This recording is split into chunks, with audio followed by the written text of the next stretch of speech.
올해 트럼프 행정부가 들어서면서 참 이민법에 대해서 고민이 많으셨을 것 같습니다. 네, 2020년엔 또 이민법이 어떻게 바뀌는지, 바뀌는 건 있는지 이민법 고민 해결사 신중식 변호사 만나서 이야기 나눠보도록 하겠습니다. 네, 안녕하세요. 예, 안녕하세요. 네, 이렇게 나와주셨는데, 네, 참 올 한 해 트럼프 행정부가 들어서면서 네. 이민법 때문에 참 많은 분들이 고생하셨을 것 같아요. 아주 많았죠. 네. 네네. 그래서 이제 2020년이 또 어떻게 될 건지 또 가장 큰 관심사였던 이제 공적 부조, 네네네. 미국 정부의 복지 혜택을 받으면 영주권이나 시민권을 거절하겠다고 얘기를 했는데 좀 어떻게 됐나요? 예, 우리 지난해에 특히 이제 트럼프 행정부 들어와서 그 사람들의 이제 선거 전략 중에 하나가 이 이민 정책으로 이 백인들의 약간 그 환심을 사게 해서 이민을 많이 반대해가지고 백인들의 표를 좀 많이 얻어보려고 하는 그 사실 선거 정책 중에 하나였습니다. 그래서 이제 그 중에 특히 그동안에 많이 준비했던 것들이 쏟아져 나온 게 2019년이었습니다. 그러니까 반이민 정책을 계속 풀어놓으면서 이민 오려고 하는 사람들 또 이민 와 있는 사람들한테도 많은 큰 걱정거리를 많이 주게 되었는데 이제 그 중에 제일 심각한 것이 지금 말씀드린 공적 부조 복지 혜택을 받은 사람한테는 영주권도 안 주겠다.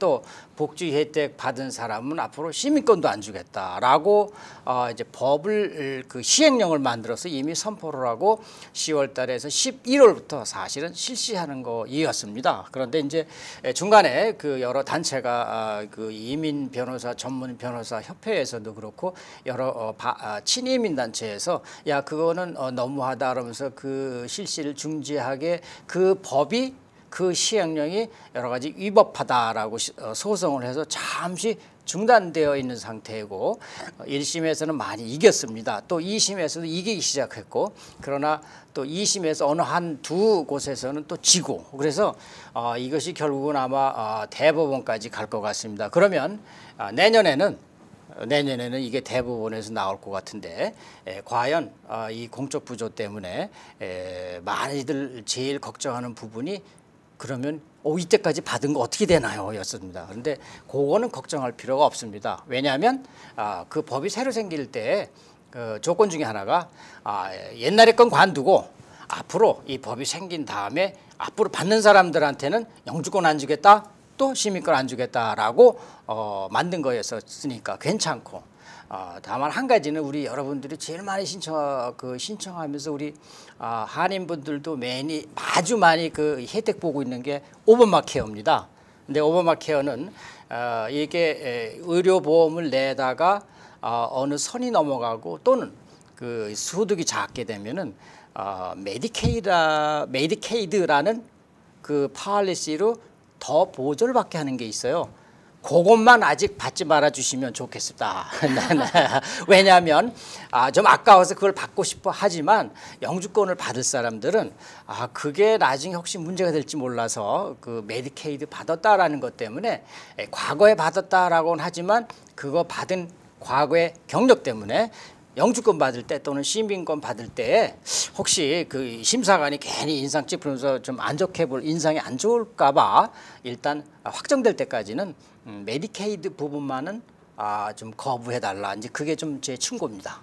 네, 많은 분들이 이 지금 조언으로 참 도움을 많이 받으실 것 같은데 메디케이드만 좀 받지 말아달라라고 그렇죠. 이야기를 해주셨는데 네, 그렇다면 이제 또 국가별 영주권 숫자 제한 폐지 문제는 또 어떻게 됐나요? 예, 아주 큰 이슈였었죠. 왜냐하면 그거를 이제 우리 그 이민법을 만들 당시에 1950년도 말에 뭐가 있었냐면은 사실은 그 이 법을 만든 이유는 좀 나쁜 의도였습니다. 이 백인들이 막 이 이민이 남미에서 막 많이 오게 되니까 또 그다음에 이 백인들 중에서도 이 가운데 백인들 중에서도 주변 백인들을 좀 싫어해요. 그 부분이 어디냐면 남부 백인 또는 동부 백인 그 지금 말로 말하면은 이제 뭐 폴란드부터 시작해서 그 공산권 그쪽 나라들 그다음에 저 남쪽에 뭐 그 이 백인들을 못 오게 하기 위해서 많이 오니까 너무 많이 오니까 못 오게 하기 위해서 이 나라별로 야 최고 7%까지만 오라 이거 다 막아놓은 겁니다.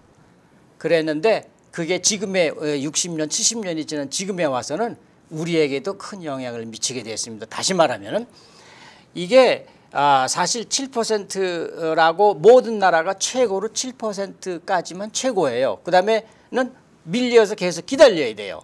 그런데 실제로 잘 아시겠지만 지금 제일 이민 많이 오는 나라는 인도, 중국, 멕시코, 인도네시아, 필리핀 이런 나라입니다. 그런데 그 중에서도 제일 많이 오는 나라가 인도예요. 그러니까 이 7%를 막아놔서 다 막아놓으니까 한국 사람들 같은 경우에는 지금 숫자가 딱 맞아가지고 신청하면 곧바로 영주권 받고 신청하면 곧바로 영주권 받고 그다음에 가족 이민은 좀 기다리고 그렇게 되는데 제일 많이 하는 것 중에 이제 그 취업 이민이 이렇게 금박금박 되고 있는데 이걸 풀어놓으면은 인도 사람들 인구가 너무 많잖아요. 우리의 20배, 30배를 신청을 해요. 그러니까 그 사람들이 다 차지해버리고 우리는 갈 데가 없어요. 다시 말하면은 그걸 철폐해버리면은 인도 사람들이 다 차지하고 중국 사람들이 또 20, 30% 차지하게 되니까 두 나라가 다 차지하고 다른 나라들은 지금 현재 이렇게 지금 현재의 속도에서 2, 3배 이상 더 늘어난다 이런 얘기입니다.